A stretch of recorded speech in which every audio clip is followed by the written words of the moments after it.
Broadway Boxed Up evolved into this thing that I didn't know it would become. I truly thought, once theater's back from the pandemic, Mhm. there would be an interest. And, the interest has kept growing for a variety of reasons. One, that there are a lot of folks like me growing up who do not live near a major city, who don't have access to theater, and I'm their lifeline to theater. But a big mission of ours at Broadway Boxed Up is to elevate voices in the theater industry.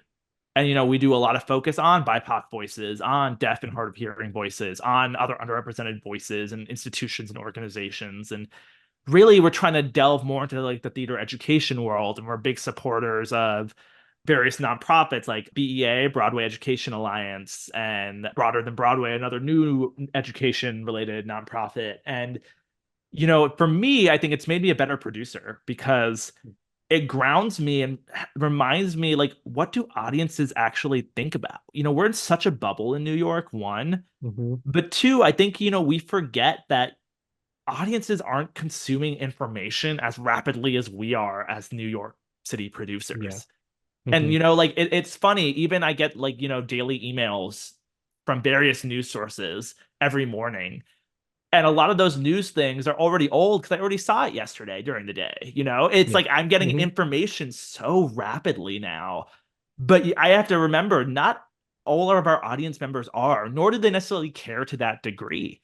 Yeah. And it grounds Yeah. me and it reminds me, like, what are audiences actually aware of? What do they like? What are they interested in? What demographics like certain shows or certain Mhm. things about certain shows or certain types of Right. merchandise products? And I think it's really a lot of great data as well, because unfortunately, Broadway shows, we don't really know our audiences.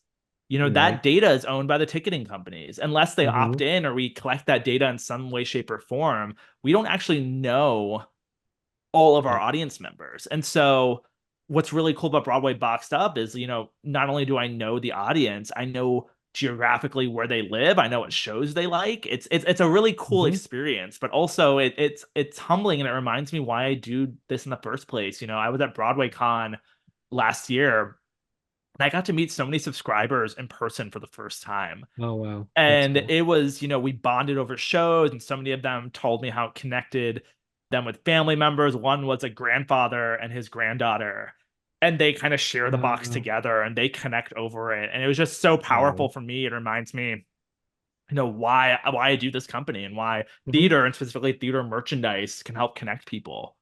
Instances like that really motivate me, but and it remind me, why I create theater and why do I produce and why do I still Right. want to do this time and time again. So Mhm. Broadway Box Up, I think, is an integral part, and it's been great because we've branched out into doing one-off pieces for various Broadway and off-Broadway shows. We've started doing merchandise lines for various shows, and it's been Mhm. a great way to expand and offer more creative thinking and kind of the merchandise engagement space for different shows. Yeah.